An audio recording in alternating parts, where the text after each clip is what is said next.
오늘 내용은 우리가 읽었듯이 예수님께서 무화과 나무를 저주하신 내용입니다. 무화과 나무를 저주하신 것은 월요일 아침에 예루살렘에 들어가시면서 성전 청결하기 위해서 들어가시면서 저주를 하시고 들어가셨다가 제자들이 화요일 날 아침에 다시 예루살렘으로 가다가 뿌리채 마른 무화과 나무를 보고 베드로가 무화과 나무를 보고 예수님께 질문하면서 이 말씀을 주십니다. 그래서 오늘 말씀은 예수님께서 십자가에서 지시기 사흘 전 화요일 날 있었던 일입니다. 오늘 보면 우리가 생각할 것은 무화과 나무를 무슨 목적으로 예수님께서 저주하셨는가라고 하는 겁니다. 예수님께서 하시는 일은 늘 명확한 목적이 있고 의도가 있었습니다. 가령 풍랑을 잔잔케 하시거나 죽은 자를 살리거나 아픈 자를 고치신다라고 할 때는 분명한 목적이 있었다라고 하는 거죠. 예를 들면 풍랑을 잔잔케 하신다라고 하는 것은 그렇게 하지 않으면 제자들이 죽게 생겼으니까 그렇게 해야 됐습니다. 또 죽은 자를 살리신 것이나 또 병든 자를 낫게 하는 것도 현실적인 분명한 목적이 있었기 때문에 다른 이견이 없죠. 질문할 이유가 없었다라고 하는 겁니다. 그런데 오늘 본문에 이 무화과 나무를 저주하신 이 사건은 왜 그렇게 하셨는지 그 이유가 명확하지 않다라고 하는 거죠. 그래서 제자들은 대체 무엇 때문에 이 무화과 나무를 저주하셨습니까? 라고 궁금하게 여겼고 질문할 수밖에 없었습니다. 우리가 보더라도 예수님께서 평소에 모습과는 사뭇 다른 모습을 보여주고 계시죠. 보통 무화과는 6월에 열매를 맺게 되는데 지금 예수님께서 십자가에 달리시는 6월절은 보통이 4월입니다. 왔다 갔다 하기도 합니다만 대부분 4월인데 4월은 당연히 열매가 없을 때입니다. 그런데 마치 무화과 나무가 잘못이 있는 것처럼 분노하시면서 저주하셨고 그 저주에 따라서 다음날 나무가 뿌리부터 바짝 말라버렸다라고 하는 거죠. 무슨 이유에서 그렇게 하셨는지 곰곰이 생각해 보지 않으면 그 이유가 알 수가 없는 내용이 오늘 본문의 내용입니다.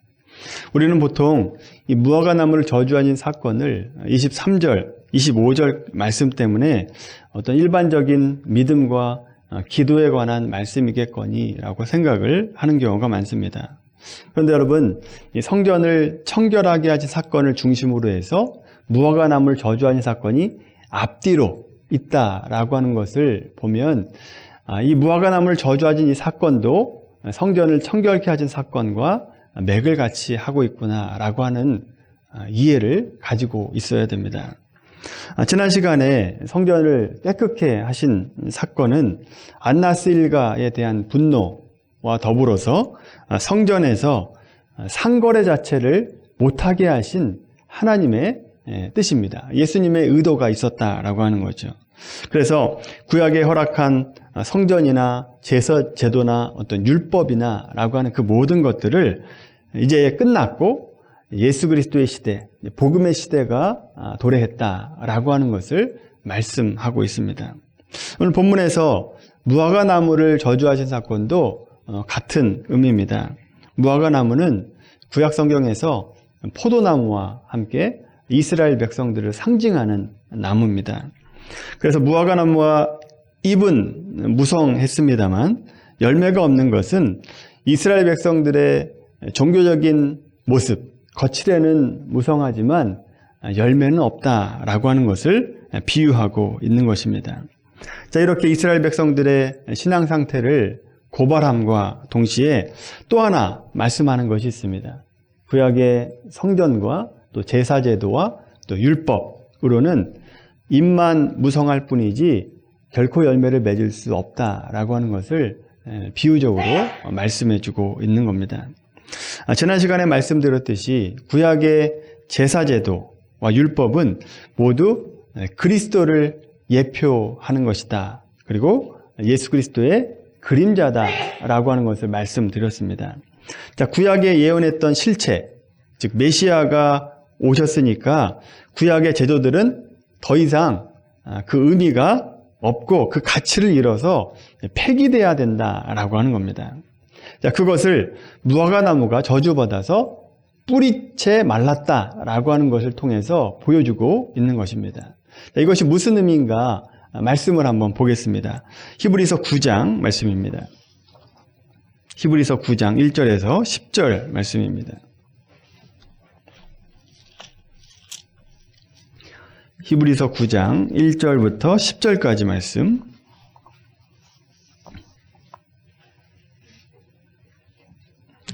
히브리서 9장 1절에서 10절 말씀 같이 읽겠습니다. 첫 언약에도 섬기는 예법과 세상에 속한 성소가 있더라.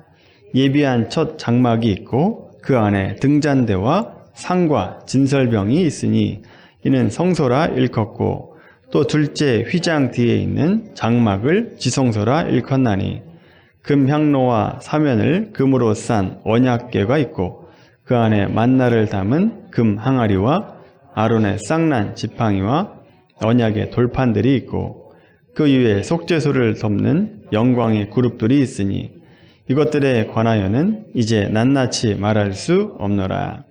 이 모든 것을 이같이 예비하였으니 제사장들이 항상 첫 장막에 들어가 섬기는 예식을 행하고 오직 둘째 장막은 대제사장이 홀로 1년에 한 번 들어가되 자기와 백성의 허물을 위하여 드리는 피 없이는 아니하나니 성령이 이로써 보이신 것은 첫 장막이 서 있을 동안에는 성소에 들어가는 길이 아직 나타나지 아니한 것이라.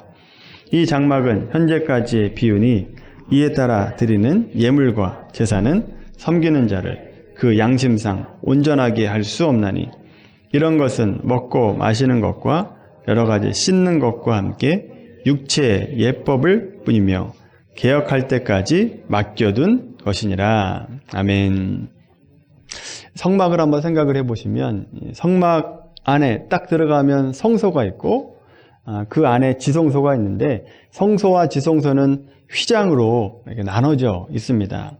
제사장들은 성소에서 일반적인 직무를 감당하다가 지성소는 하나님 만나는 장소인데 대제사장만 1년에 한 번 그 안에 들어갈 수 있게 됩니다. 매년마다 자신의 죄와 백성의 죄를 속하는 피를 가지고 들어가야 됩니다. 매년 들어가야 된다라고 하는 것은 한 번 들어간 것으로 지속적인 효과가 없다라고 하는 얘기고 영원하지 않다라고 하는 뜻입니다. 그런데 지성소의 휘장이 언제 열려졌습니까? 언제 갈라지죠? 예수님께서 십자가에서 죽으실 때 갈라지게 됩니다. 휘장이 갈라졌다라고 하는 것은 이제 예수님으로 인해서 하나님 만나는 길이 모두에게 열렸다라고 하는 뜻입니다. 그러므로 구약에 있었던 제사들은 다 무슨 의미인가? 오늘 우리가 읽었던 10절 말씀 한번 보세요. 10절 말씀 같이 한번 읽어볼까요? 시작. 이런 것은 먹고 마시는 것과 여러 가지 씻는 것과 함께 육체의 예법일 뿐이며 개혁할 때까지 맡겨둔 것이니라. 개혁할 때까지 맡겨뒀다라고 하는 얘기죠.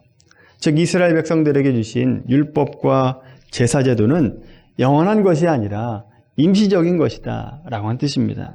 제사의 완성은 예수님으로 인해서 완성됐다라고 하는 거죠. 자, 이것이 어떻게 이루어졌는가? 그 다음 11절, 12절 말씀 보세요. 11절, 12절 말씀 같이 읽겠습니다. 시작. 그리스도께서는 장래 좋은 일에 대제사장으로 오사 손으로 짓지 아니한 것, 곧 이 창조에 속하지 아니한 더 크고 온전한 장막으로 말미암아 염소와 송아지의 피로 하지 아니하고 오직 자기의 피로 영원한 속죄를 이루사 단번에 성소에 들어가셨느니라. 아멘. 자, 예수님께서 영원한 대제사장으로 오셨습니다. 그리고 동시에 자기 자신이 거룩한 속죄 제물이 되어서 단번에 드리면서 더 이상 피로 제사 드릴 수 없어도 피로 제사 드릴 필요가 없이 단번에 완성하셨다라고 하는 겁니다. 이 일로 인해서 하나님과 우리 사이에 막혀진 담이 헐려지고 우리의 구원이 완성이 됐다라고 하는 거죠. 자, 이제 오늘 본문으로 다시 돌아와 보십시오. 무화과 나무를 마르게 하심으로 열매를 맺을 수 없었던 구약의 방법에 폐기를 선언하시고 있다라고 하는 거죠. 이제 구약의 방법은 없다라고 하는 겁니다. 없어도 된다라고 하는 거죠. 나로 인해서 그 방법이 완성됐다라고 하는 뜻입니다. 그리고 예수님으로만 열매를 맺을 수 있고 하나님께 나아갈 수 있다라고 하는 것을 선포하고 계시는 겁니다. 그 일이 실패하지 않는다라고 하는 겁니다. 그 실패하지 않는다라고 하는 의미로 23절, 오늘 본문 23절, 24절 말씀이 있는 겁니다. 23절, 24절. 이것이 기도에 관한 말씀이 아니라 예수님으로 인해서 하나님 앞에 가는 그 방법이 결코 실패하지 않는다라고 하는 의미로 23절, 24절이 있는 거예요. 한번 읽어볼까요? 23절, 24절. 시작. 내가 진실로 너희에게 이르노니 누구든지 이 산더러 들리어 바다에 던져지라 하며 그 말하는 것이 이루어질 줄 믿고 마음에 의심하지 아니하면 그대로 되리라. 그러므로 내가 너희에게 말하노니 무엇이든지 기도하고 구하는 것은 받은 줄로 믿으라. 그리하면 너희에게 그대로 되리라. 아멘. 이 말씀이 일반적인 믿음과 기도에 관한 말씀이 아니라 율법 혹은 제사, 제도와 대비되는 예수님의 방법, 그 십자가의 방법은 결코 실패하지 않는다라고 하는 것을 설명하고 있는 겁니다. 율법으로는 실패했지만 예수님의 방법으로는 실패하지 않는다. 모든 것이 가능하다라고 하는 거죠. 그 말씀을 여러분 이해하려면 이사야 말씀으로 한번 가봐야 됩니다. 이사야 40장입니다. 자, 이 말씀이 나와 있는 구절, 이사야 40장 1절에서 5절까지 말씀입니다. 구약성경 이사야 40장 말씀입니다.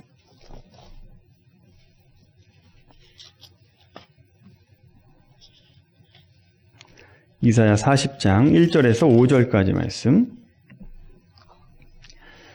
자, 같이 읽겠습니다. 시작. 너희의 하나님이 이르시되 너희는 위로하라. 내 백성을 위로하라. 너희는 예루살렘의 마음에 닿도록 말하며 그곳에게 외치라. 그 너희에게 때가 끝났고 그 죄악이 사함을 받았느니라.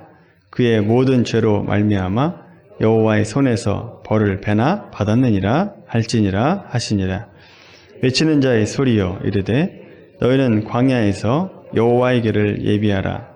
사막에서 우리 하나님의 대로를 평탄하게 하라. 골짜기마다 도두어지며 산마다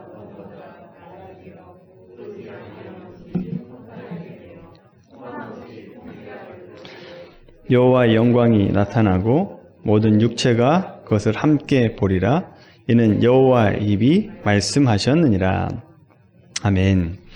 이 내용은 이사야의 말씀의 내용은 1차적으로 바벨론에 포로된 이스라엘 백성들이 다시 귀환할 것을 약속하고 예언하는 장면입니다. 원래 팔레스타인 지역이 황무지 지대가 많습니다. 사막 기후로 인해서 황무지가 많기도 하지만 높은 산과 험한 계곡이 있어서 황무지가 많이 있는 곳입니다. 이에 골짜기마다 낮게 떨어져 있는 골짜기마다 도두어지고 또 산마다 언덕마다 낮아진다 라고 하면서 평탄하게 될 것이다 라고 한 얘기입니다. 이 말씀은 하나님께서 이스라엘 백성들을 구원하는 일에 있어서 반드시 이루어지게 할 것이다 라고 하는 시적인 표현입니다. 즉 포로된 이스라엘 백성들이 돌아오는 그 길이 산이나 어떤 언덕이 있어서 골짜기가 있어서 험한 곳이 되는 것이 아니라 평탄하게 만들 것이다. 그러니까 반드시 돌아오게 할 것이다 라고 하는 하나님의 예언의 말씀이다 라고 하는 거죠. 자, 이렇게 1차적으로는 포로된 이스라엘 백성들이 돌아오게 할 것이다 라고 하는 약속의 말씀이지만 조금 더 나아가서 예수 그리스도의 메시아 사역에 관한 예언의 말씀이기도 합니다. 율법과 제사로는 열매를 맺을 수 없었지만 예수님은 예수님의 방법으로는 반드시 너희가 구원받을 수 있을 것이고 열매 맺을 수 있을 것이다 라고 하는 것을 표현하는 말씀으로 이 산더러 들리어 바다에 던져지리라 라고 하는 말씀으로 표현하고 있는 거죠. 말하자면 하나님의 사람들이 하나님 앞으로 가는 그 모든 장애 요소들을 없애버릴 것이다 라고 한 뜻입니다.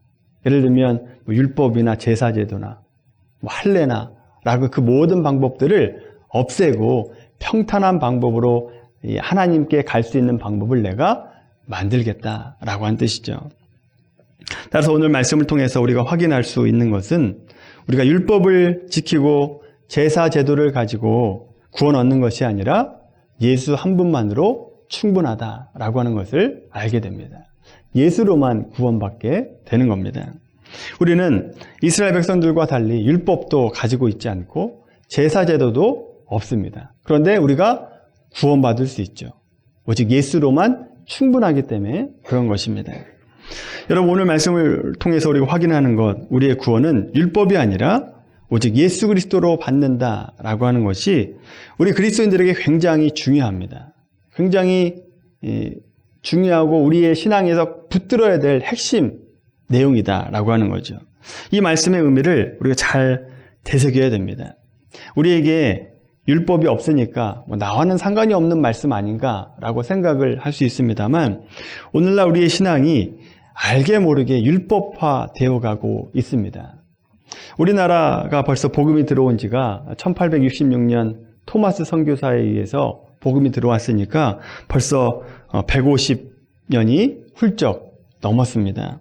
시간이 길어지다 보니까 우리나라에도 율법이 아닌 율법 같은 것이 생겨지게 됐습니다.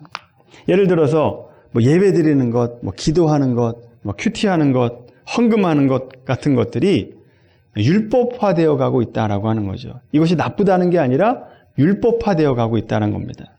마치 구약의 이스라엘 백성들이 제사제도나 율법을 지킴으로 구원을 받고 또 내가 할 일을 다 했다라고 생각하는 것과 같이 오늘날 우리도 비슷한 모습을 보이고 있다라고 하는 거죠. 물론 예배드리고 기도하고 묵상하는 것 너무나 중요한 겁니다. 그런데 이런 종교적인 모습을 근거로 해서 우리가 구원받는 거 아닙니다. 예배드린다고 구원받을 수 있는 거 아니다라고 하는 거죠. 구원의 문제를 넘어서 이런 것만 하면 내가 하나님의 자녀로 해야 될 일을 다 했다라고 생각해서도 안 된다라고 하는 거죠. 그렇게 생각하면 정말 중요한 일, 그러니까 생명을 살리는 일을 하지 않습니다. 이미 할 일 다 했는데 내가 뭘 더 하는가라고 생각을 하게 되는 거죠. 또 종교적인 모습만을 강조하다 보면 다른 사람과 나를 비교하면서 내가 저 사람보다 낫다라고 생각하는 것, 그것을 가지고 비판하고 저 사람을 정죄하게 되어 있다라고 하는 겁니다. 그러면서 스스로 나는 꽤 괜찮은 신앙인이구나 라고 생각을 하게 되는 겁니다. 마치 예수님 당시에 바리새인의 모습을 똑같이 갖게 되는 거죠. 오늘날 바리새인이 될 수 있다라고 하는 겁니다. 안타까운 것은 비록 오늘날 많은 사람들이 바리새인과 똑같은 모습은 아닐지라도 아주 비슷한 일을 많이 하고 있습니다. 오늘 말씀과 관련해서 오늘날 신자들이 약점 두 가지만을 말씀을 드리자면, 첫 번째는 무화과 나무의 잎사귀가 무성한 것과 같이 종교적인 모습만 무성한 신앙인들이 많습니다. 열매가 없는 신앙이 많다라고 하는 거죠. 왜 이런 일이 벌어지는가? 신앙생활 하고 있는 것 자체로 만족하고 있기 때문에 그렇습니다. 나는 그것을 하면서 내 책임을 다하고 있다라고 생각을 하기 때문에 입만 무성한 겁니다. 예배하고 기도하고 큐티하고 봉사하는 것 다 좋은 일입니다. 그러나 그것은 신앙인이 가지는 어떤 최소한의 책임이지 그것으로 내가 할 일을 다 했다라고 생각을 해서는 안 된다라고 하는 겁니다. 보다 중요한 것은 믿음의 삶이 열매로 나타나야죠. 보여줘야 됩니다. 생명으로 보여줘야 된다라고 하는 겁니다. 그래야만 정당한 그리스도인이 될 수 있는 겁니다. 그래서 예를 들면 인격의 성숙이나 성품의 변화를 통해서 예수님 닮아가는 열매가 있어야 됩니다. 그리고 또 다른 열매를 맺는, 또 다른 생명을 낳는 열매가 있어야 되는 거죠. 겉만 무성한 것은 의미가 없습니다. 우리가 하나님의 은혜로 구원받아서 이전에 할 수 없었던 하나님을 만날 수 있는데, 여러분 하나님을 매일 만난다, 매일 하나님을 대면한다, 그러면 어찌 삶이 안 바뀔 수 있겠습니까? 하나님을 매일 만나는데 어떻게 안 바뀌어요? 바뀔 수밖에 없는 거죠.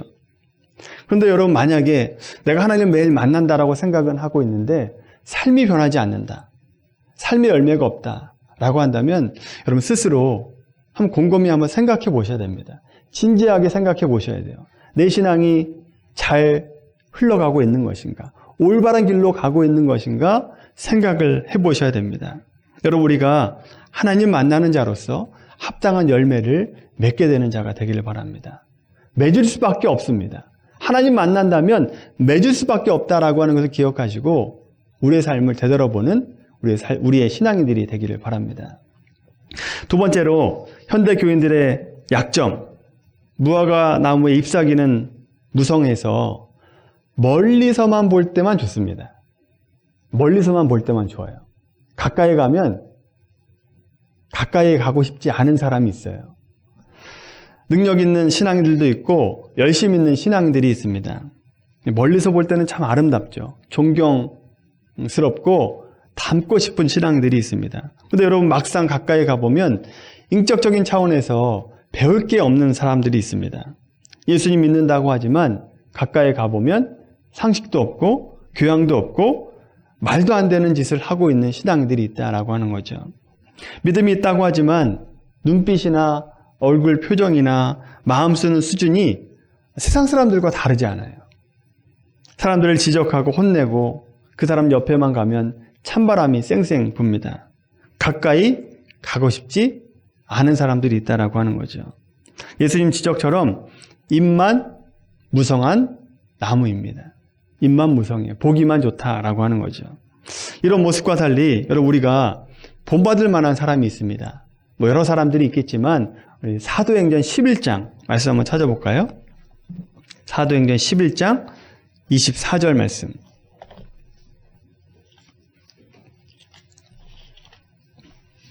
사도행전 11장 신약성경 206페이지입니다.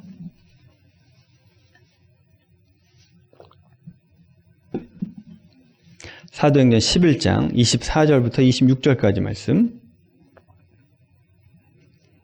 여기 보면 잎만 무성한 삶이 아니라 열매도 있고 가까이 다가가도 좋은 사람이 나와요. 24절부터 26절까지 같이 읽겠습니다. 시작. 바나바는 착한 사람이요 성령과 믿음이 충만한 사람이라 이에 큰 무리가 죽게 더하여지더라. 바나바가 사울을 찾으러 다소에 가서 만남에 안디옥에 데리고 와서 둘이 교회에 1년간 모여 있어 큰 무리를 가르쳤고 제자들이 안디옥에서 비로소 그리스도인이라 일컬음을 받게 되었더라. 아멘. 바나바는 안디옥의 많은 사람들과 또 소아시아의 이방인들을 옳은 대로 돌아오게 한 사람입니다. 바나바의 이름의 뜻이 위로의 사람이다 라고 하는 뜻입니다. 위로의 사람이다 라고 하는 뜻이기 때문에 이 이름만 보더라도 이 바나바가 얼마나 인품적으로 성품적으로 좋았는지를 짐작할 수 있죠. 24절에 보면 바나바를 이렇게 소개하고 있어요. 바나바는 착한 사람이요 성령과 믿음이 충만한 자라. 바나바는 성령과 믿음이 충만할 뿐만 아니라 착한 사람이었다라고 평가하고 있어요. 오늘날 믿음과 성령 충만한 분들을 보면 물론 다 그런 거 아닙니다만 굉장히 거만하고 예의 없는 분들이 있습니다. 근데 바나바는 믿음과 성령도 충만했는데 어땠대요? 착한 사람이었다라고 얘기하고 있죠. 착한 사람이라고 하는 것은 자기의 유익보다는 다른 사람의 유익을 더 구하는 사람, 이타적인 사람을 얘기합니다. 남의 허물을 용서해 줄 수도 있고 남의 장점을 드러내 줄 수도 있는 사람, 평화를 좋아하고 자기를 낮추는 사람이 착한 사람이죠. 실제로 바나바의 삶이 어땠는가, 어땠기에 이 사람을 착한 사람이라고 부르는가를 구체적인 신뢰가 두 가지가 나오는데 사도행전 4장 37절 한번 보세요. 사도행전 4장 37절 말씀. 사도행전 4장 37절 말씀입니다. 물론 그 앞에서부터 나옵니다만 37절 말씀만 한번 읽겠습니다. 사도행전 4장 37절 말씀 있습니다. 시작.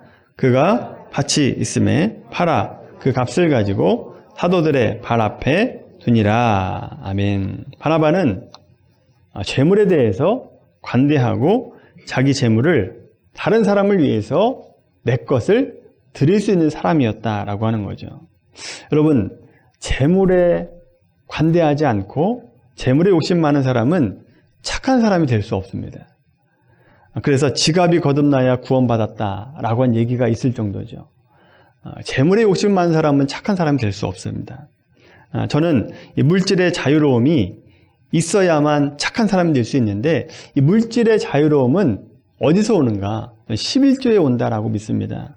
11조를 드린다라고 하는 것은 내가 번 것의 10분의 1을 하나님께 드린다라고 하는 의미가 아닙니다. 내 것을 드린다 그러면 얼마나 아까워요. 내가 써야 되는데 내가 못 쓰니까 얼마나 아깝습니까? 근데 여러분 잘못 생각하고 있는 겁니다. 내가 한 달의 그 월급은 다 누구 겁니까? 하나님 거예요. 하나님 거. 내 거를 하나님께 드리는 게 아니라 내가 번 것은 다 하나님의 것이다 라고 하는 거죠. 여러분, 우리가 건강이나 지혜나 능력이 없으면 누가 우리를 써줍니까? 누가 나에게 월급을 줍니까? 다 하나님께서 건강 주시고 지혜와 능력을 주시기 때문에 일할 수 있었고 일할 수 있기 때문에 월급을 받을 수 있는 거죠. 그래서 내가 버는 모든 것이 하나님의 것입니다. 다 하나님의 건데 하나님이 얼마나 좋은 하나님입니까? 거기서 10분의 1만 내게 가져오라 라고 얘기하는 거예요. 얼마나 인자하신 하나님입니까? 다 가져오지 말고 10분의 1만 나에게 들으라 라고 하는 거죠. 그래서 11조의 의미는 내 수입의 전부는 하나님의 것입니다 라고 하는 의미가 들어가 있어요. 하나님의 것인데 내가 10분의 1은 하나님께서 명령하셨으니까 드리겠습니다 라고 하는 거죠. 내 재산이 내 것이 아니라 하나님의 것이다 라고 생각하는 사람, 하나님께서 나에게 맡겨주셨다 라고 하는 사람은 물질의 자유로움이 있을 수밖에 없어요. 내게 맡겨준 거니까, 내게 아니라 내게 맡겨준 거니까 물질의 자유로움을 가질 수 있게 되는 거죠. 그래서 바나바와 같이 자기 재물을 들여서 가난한 사람들에게 나눠줄 수 있는 사람이 되는 겁니다. 어떻게 이게 가능합니까? 욕심 많은 사람은 가능하지 않는 거죠. 여러분, 우리도 물질에 대한 자유로움을 갖게 되기를 바랍니다. 그래야 성경에서 말하는 착한 사람이 될 수 있습니다. 두 번째로 바나바는 사람과 관련해서 착한 사람이었습니다. 우리가 아까 읽었던 사도행전 11장 25절 26절 다시 한번 돌아보세요. 사도행전 11장 25절 26절입니다.